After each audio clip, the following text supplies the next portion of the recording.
levando para uma reflexão mais técnica sobre autopercepção, então, né? A gente tenta orientar a nossa caminhada de um modo geral, entendendo quem é o veículo, quem é o observador que está experienciando a vida, né? Então, cada um de nós é um indivíduo que, do meu ponto de vista, eu só posso refletir sobre a minha própria experiência individual. Eu posso empatizar com o mundo externo, eu vou ter estímulos, eu vou ter, né, uma percepção exterior, mas ainda assim, quando passar pelos meus 5 sentidos, essa percepção exterior, quando eu entender ela, vai ser baseado na minha experiência individual. Então, a gente vê isso nas nossas relações, que muitas vezes as pessoas estão conversando, interagindo, e cada um está entendendo a situação de um jeito completamente diferente, falando sobre teoricamente a mesma coisa, sabe? Exatamente isso.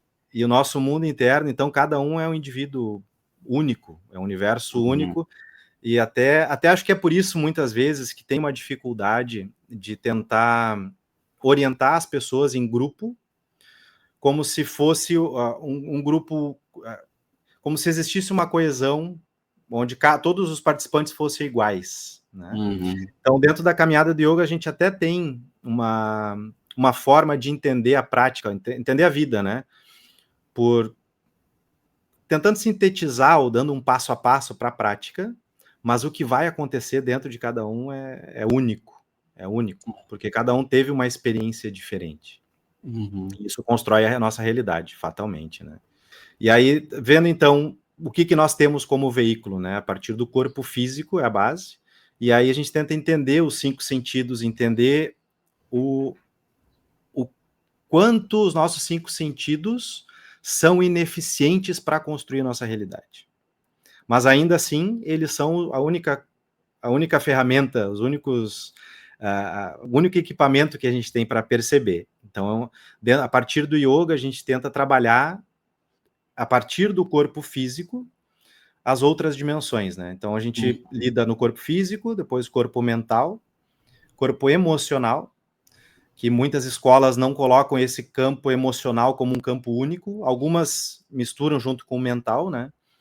Mas, pelo nosso entendimento aqui, existem 4 pilares para o desenvolvimento da autopercepção, que é o físico, o mental, o emocional e o espiritual.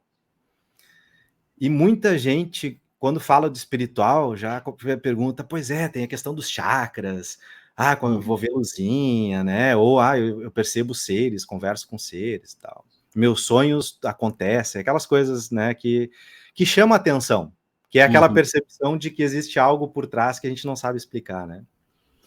Só que aí eu tendo sempre a levar para o início do caminho, que muita gente não gosta. Não, primeiro tu tem que trabalhar o teu físico.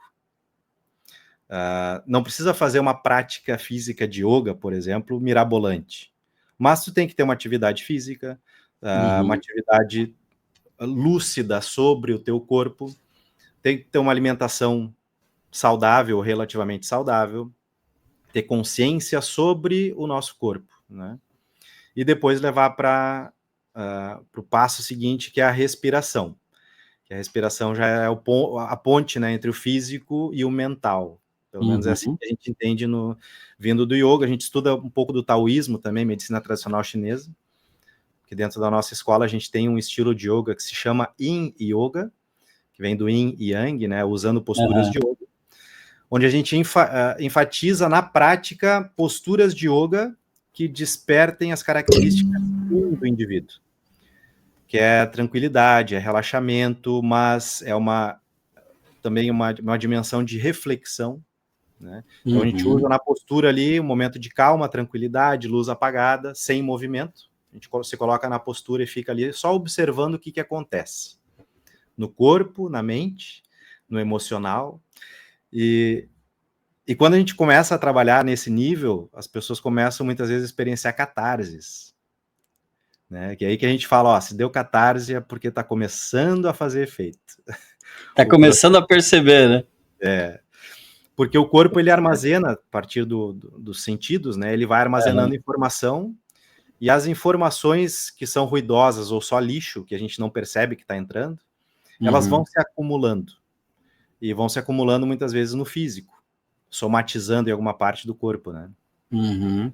E muitos de nós, inclusive nós, que mesmo que a gente que trabalha com isso e tenta manter uma prática constante, né, uma autoobservação constante, volta e meia a gente se vê ali passando por momentos de estresse, ansiedade ou tensão. De repente um dia acorda com uma torcicolo do nada, sabe? E aí, não, o corpo está dando algum sinal que algo passou despercebido e que a gente tem que trazer para a consciência, né? E aí que a gente começa a conversar sobre a importância da autopercepção para desenvolver uma percepção melhor sobre a vida, né? Não sobre a vida fora, né? Mas a vida dentro, e consequentemente vai melhorar a vida fora. Essa autopercepção tem a ver com, né, pelo que eu entendi um pouquinho aqui, tem a ver primeiro com perceber o que é externo, certo? Seria mais ou menos isso? Sim, mais ou menos nessa linha. Voltando então, né, para o nosso corpo físico, o nosso corpo físico é a única ferramenta que a gente tem para perceber a realidade e para viver. Por mais que a gente possa ser um meditador super experiente, fazer projeções astrais, quem gosta disso, né? Fazer projeções astrais, conversar com outros seres, ir lá para... Vou conversar lá com o pessoal de Vênus, né? Tem os loucos que gostam dessas ideias. E por mais que se afinize com essa sutilidade, né, do universo, ou da vida, ou da realidade, ainda assim acontece dentro de nós. A avaliação de tudo isso acontece a partir desse corpo. Eu só consigo saber quem eu sou, até aquela identificação do ego, né, primal, assim, de eu saber quem eu sou, mesmo fazendo uma projeção astral lá para qualquer dimensão que a gente consiga acessar, ainda assim eu sei que eu, nesse momento, eu estou tendo uma vida naquele planeta ou naquela dimensão. Então é a única ferramenta, por mais que a gente possa considerar que está vivendo muito fora, mas ainda assim, se tu está experienciando viver fora, tu tem uma raiz, tem uma âncora, e é o corpo físico. E o nosso corpo físico, a gente sabe, ele dá sinais o tempo inteiro, né? Que são aquelas somatizações. Às vezes são algumas somatizações mais simples, mais leves, né? Que é uma alteração na respiração, já é um sinal. Muita gente que chega nas aulas de yoga, ou buscando, né, meditações ou cursos com a gente, quando começam a praticar a respiração, pranayamas, exercícios respiratórios, começam a relatar que não respiravam direito, às vezes passava o dia inteiro trancando a respiração, respirando curtinho, e aí passando por momentos de ansiedade constante, até pânico, muitas vezes, somente por causa da respiração. Então, a forma certa de respirar já leva, então, do físico para o mental. Só que, se a minha mente está começando a ficar mais atribulada, ou movimentada, ou em estresse, aí eu paro, né, faz o movimento de parar o físico, parar tudo que está fazendo, fechar os olhos, que é mais fácil, né, de perceber, e ver o que está acontecendo. Daqui a pouco foi algo que eu comi 2 dias atrás. Às vezes, nem tudo é espiritual, nem tudo é, nossa, vida, né? Nem tudo tá tão errado. Às vezes é um detalhe, às vezes é não tomei água suficiente, ou tomei água demais, só que esse tipo de sensibilidade requer prática, né? E é tudo, sim, a partir do corpo físico, né? Por isso que a prática de yoga e as práticas físicas, de um modo geral, trazem mais a consciência corporal, que, consequentemente, essa pessoa vai desenvolver consciência mental, digamos assim. É um caminho natural.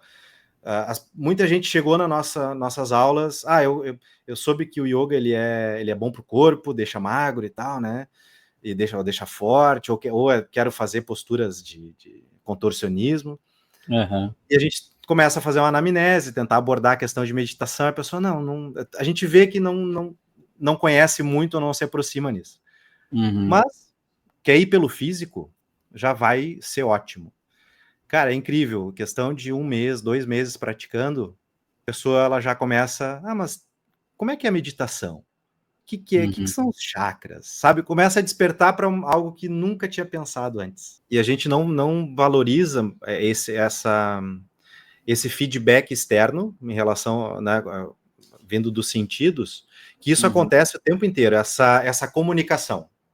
né? O mundo externo vai me dar um estímulo e eu vou reagir àquele estímulo, e nessa reação eu posso agir, modificar o externo ou não, ou sair dali.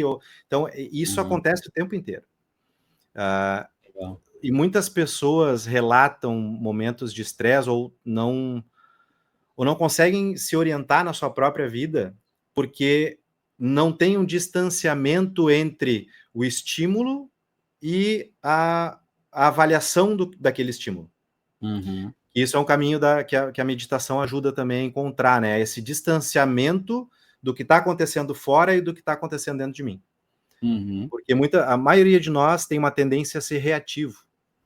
E a reatividade, ela não é presença, né? A reatividade é programação. Né? O caminho já está formado, e isso impede que a gente faça coisas novas ou haja diferente realmente na nossa vida. Só que isso é muito desafiador, chegar nesse nível de, nossa, a pessoa, né, no meu convívio, no meu relacionamento, chega me xingando, né? A gente sente emoções por causa daquele feedback, e a tendência já é reagir àquele estímulo, né? Quem gosta de ver filmes orientais ou filmes que lidam com essa questão mais de autocontrole, percebe que, por mais que aconteça fora, não quer dizer que eu precise reagir prontamente.